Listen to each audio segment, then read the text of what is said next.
Hello learners, welcomes you all on our YouTube channel success with economics.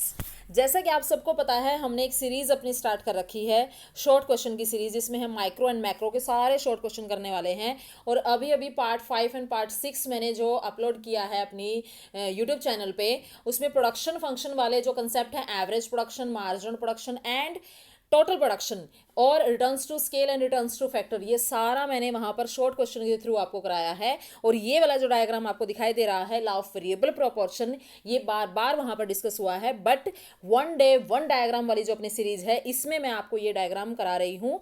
I hope आप इसको बहुत ज़्यादा पसंद करने वाले हैं, लाइक एंड शेयर करने वाले हैं। तो प्लीज़ पेन कॉपी उठाइए और इसको मेरे साथ बनाना शुरू कीजिए। ये देखिए, ओ एक्स एक्सिस पे हमने क्या लिया है, ओ एक्स एक्सिस पे यहाँ पर नंबर ऑफ लेबर यानी कि वेरिएबल फैक्टर को हम एक्स एक्सिस पे लेंगे, और वाई एक्सिस पे हम क्या लेंगे, प्रोडक्शन, जिसमें हम यहाँ पर टोटल प्रोडक्शन की बात कर रहे हैं। और यहाँ पर जो नीचे वाला डायग्राम है, इसमें हम marginal production and average production दोनों की बात करेंगे। अब ये देखिए, टोटल प्रोडक्शन हमारा बढ़ रहा है, ये ऐसे बढ़ा, लेकिन ई पॉइंट पर, यहाँ ई पॉइंट पर इन्होंने लिख नहीं रखा, मैं आपको बताती हूँ, इसको इन्फ्लेक्शन पॉइंट बोलेंगे, मोड़ बिंदु बोलेंगे, ठीक है। जहां पर, क्योंकि इस ई पॉइंट पर आपसे क्वेश्चन पूछा जा सकता है कि टोटल प्रोडक्शन पर जो ई पॉइंट है, वो मार्जिनल प्रोडक्शन कर्व पर क्या दिखा रहा है, वो मार्जिनल प्रोडक्शन कर्व का मैक्सिमम पॉइंट दिखा रहा है, जो कि ये एच पॉइंट है। इन दोनों का रिलेशन ये हो गया। अब नेक्स्ट हम बढ़ेंगे कि मार्जिनल प्रोडक्शन, एवरेज प्रोडक्शन, ये एवरेज प्रोडक्शन हमारा बढ़ रहा है, मैक्सिमम हुआ और फिर उसके बाद घट गया, लेकिन जो मार्जिनल प्रोडक्शन है वो एवरेज से ज़्यादा तेजी से बढ़ा, इससे पहले ही मैक्सिमम हो गया, और फिर जब घट रहा था तो एवरेज प्रोडक्शन के मैक्सिमम को कट करके नीचे की तरफ आया, और एक्स एक्सिस को जहां पर इसने सी पॉइंट पर कट किया है, वहां मार्जिनल प्रोडक्शन जीरो है। और इस पॉइंट से अगर मैं ऊपर की तरफ ये लाइन लेके जाऊं तो यहां पर टोटल प्रोडक्शन मैक्सिमम है।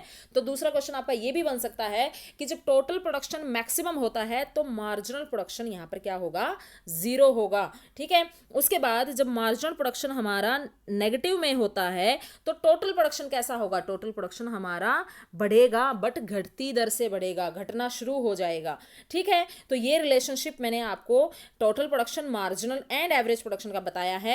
और ये देखिए, जहां पर एवरेज प्रोडक्शन मैक्सिमम होता है, ये कंडीशन भी देखिए, जब एवरेज प्रोडक्शन मैक्सिमम होता है वहां पर मार्जिनल प्रोडक्शन का घटता हुआ पार्ट इसको कट करके नीचे की तरफ जा रहा है, और एवरेज प्रोडक्शन जहां पर मैक्सिमम होता है वहीं से वहीं तक हमारी फर्स्ट स्टेज ऑफ प्रोडक्शन होती है। उसके बाद जब मार्जिनल प्रोडक्शन, ये देखिए, जब मार्जिनल प्रोडक्शन जीरो होगा और यहाँ पर टोटल प्रोडक्शन हमारा मैक्सिमम होता है, तो ये सेकंड स्टेज है। उसके बाद जब मार्जिनल प्रोडक्शन गिर रहा है, मतलब नेगेटिव हो गया है, एवरेज भी गिर रहा है, टोटल भी गिर रहा है, ये थर्ड स्टेज को दिखाता है। और जो बेस्ट स्टेज ऑफ प्रोडक्शन होती है वो सेकंड स्टेज होती है। ये भी शॉर्ट क्वेश्चन आपका आ सकता है।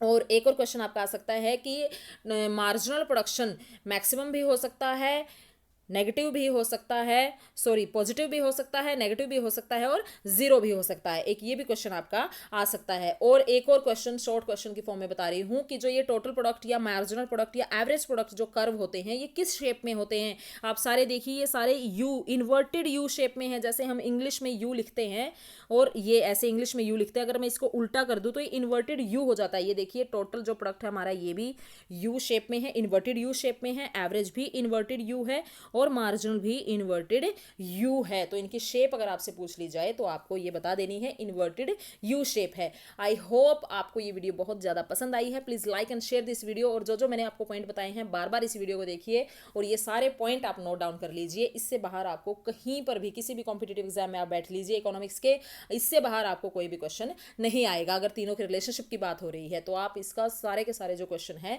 लॉ ऑफ वेरिएबल प्रोपोर्शन से रिलेटेड और इन तीनों कॉन्सेप्ट के रिलेशनशिप से रिलेटेड, कोई भी क्वेश्चन आपका गलत नहीं होगा। I am 100% sure. Please like and share this video. Thank you very much.